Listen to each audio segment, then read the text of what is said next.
हाँ, ये बता दूं, ये दोनों साधक जो खड़े हुए हैं, ये मेरी निगाह में साधारण साधक नहीं है। थोड़ा मैं खुल के बताऊं, फिर वही बात, भविष्य एक समय ऐसा आएगा, ये दोनों साधक इस समाज के लिए महारथी साबित होंगे, मगर इस जन्म में नहीं, अगले जन्मों में। सत्य ये है साधकों, मैं और स्पष्ट कर दूं कि मैं जिन साधकों को साधना सिखा रहा हूँ, एक निश्चित मुकाम पर ले जाऊँगा। इनकी मैंने जिम्मेदारी संभाली है, जैसे पिता अपने पुत्र की जिम्मेदारी संभालता है। मैं इन लोगों के कर्मों की भी जिम्मेदारी संभालता कि कितने कर्मों को निकाल दिया जाए और कितना रखा जाए। ज़रूरत पड़ने पर अच्छी खासी डांट भी लगाता हूँ, यहाँ तक कि हमारे साधक रोने भी लगते हैं। मगर जिस तरह से कुम्हार बाहर से ठोंकता है, अंदर से हाथ लगाए रहता है, मैं इसी प्रकार इन लोगों को मैं साधना सिखाता हूँ। जितना मैं बाहर से सरल दिखता, मैं सरल नहीं हूँ, अत्यंत कठोर हूँ।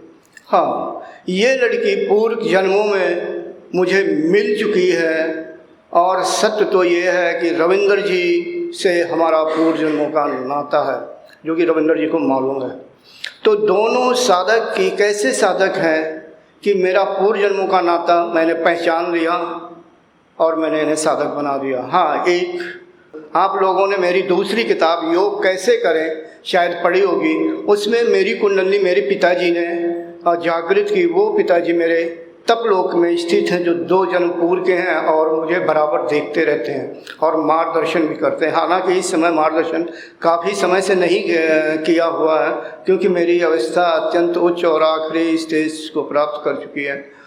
उन्होंने ही ऐसा कहा था कि इस लड़की को इस अवस्था तक पहुंचा दो। और ये बात आज मैं नहीं कह रहा हूँ, लड़की को भी पता और रविंद्र जी को भी पता है। रविंद्र जी ने साधना की शुरुआत की थी, तभी मैंने बता दिया था कि आपका ब्रह्म रंध्र खुलना तय है, क्योंकि मेरे पिताजी ने कहा हुआ।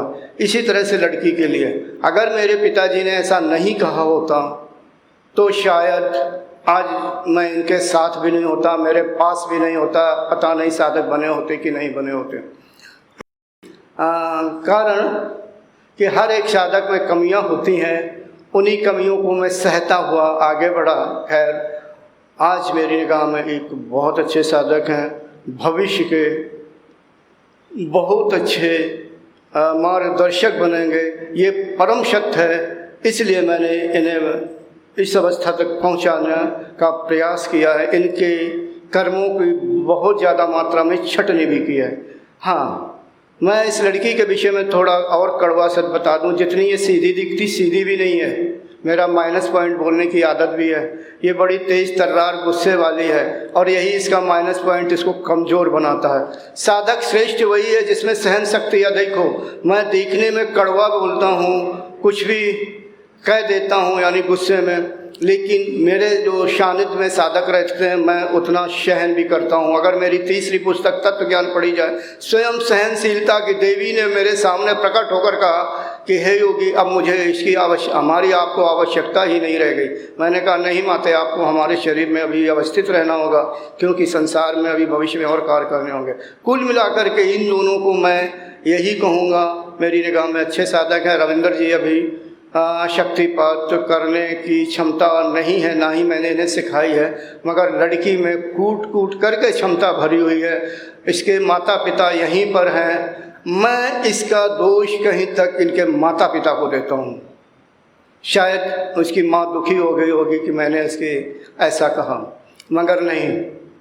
जिसके माता पिता श्रेष्ठ होते हैं वो सत्य का अनुसरण करते हैं। सत्य का अनुसरण माने वो अपने बच्चों की कमियां निकाल करके फेंक देते हैं, और ज़रूरत पड़ने पर वो कड़ाई भी करते हैं। और शायद यही इन दोनों की कमज़ोरी है। कमज़ोरी के कारण मेरी निगाह में, मेरे आकलन में जो इस लड़की को बनना चाहिए वो नहीं है। साधकों, मैंने पिछला शिविर किया था, 30-32 साधक थे, उन्हें याद होगा कि मैं इस लड़की को एक ऐसी दिव्य शक्ति को प्रदान करूंगा कि शायद ही किसी गुरु ने वर्तमान समय में देने की सामर्थ्य रखता होगा, क्योंकि मेरे समकक्ष मात्र कुछ ही योगी हैं और ऐसी शिष्या कहाँ मिलेगी।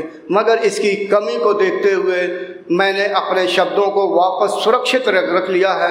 मैं आप सभी साधकों के सामने कहता हूँ कि अगर 1 साल के अंदर ये लड़की अपना सुधार कर ले तो मैं एक ऐसी दिव्य शक्ति प्रदान करने की इच्छा रखता हूँ कि शायद आप लोग आकलन नहीं कर पाएंगे। कहूँ अगर मैं एक संकल्प करूँगा ऐसा ही होगा। तो कुछ साधकों ने हमसे कुछ समय पहले कहा था, उनका जवाब भी हो गया। यहीं पर साधक उपस्थित भी हैं कि क्या आप मीनाक्षी जी को इस जो निकट भविष्य में शिविर शक्ति प्रदान करेंगे। मैंने कहा नहीं, क्योंकि उसने अपनी विश्वसनीयता योग्यता खो दी है। ये अपना सुधार करे। अगर इनकी माता पिता को इच्छा है कि मेरी लड़की और अच्छी हो, तेज तर्रार हो, तो थोड़ा अपनी कठोरता बरतें।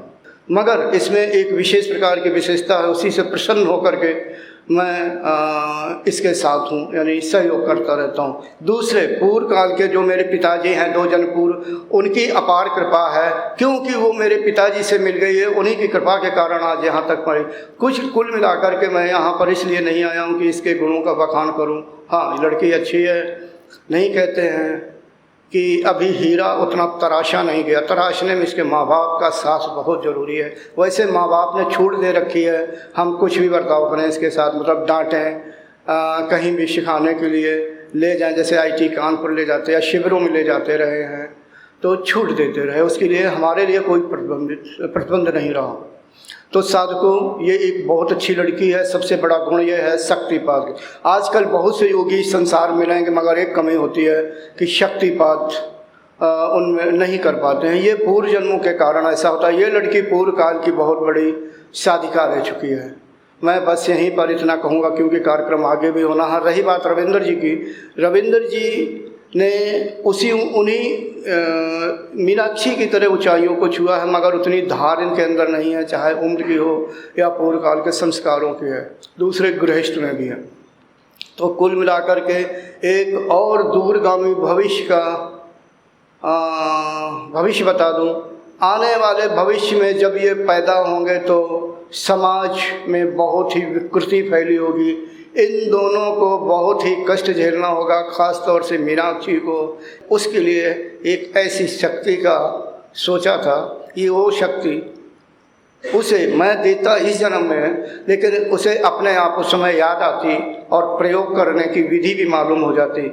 साधकों, मुझे भी इसी तरह पूर्व जन्म की सिद्धियों की अपने आप में याद आ गया। मुझे किसी ने बताया नहीं समय, और मैं उन्हीं सिद्धियों का विशेष तरह का प्रयोग करके मैं किसी भी साधक के कर्मों का नाश करता हूँ। और कुंडली देवी की हम पर अपार कृपा है, जो कि हमें ऊर्ध्व करने में सहायता देती है। मैं यहीं पर अपने शब्दों को रोक रहा हूँ। कुल मिलाकर के मैं फिर एक बार दोहराऊँगा, उनके माता पिता चाहें तो इस पर कड़ाई करें तो इनकी लड़की खुद और अच्छी बन जाएगी, नहीं तो उनकी जैसी मर्जी। Thanks for watching. Remember to like, comment and subscribe.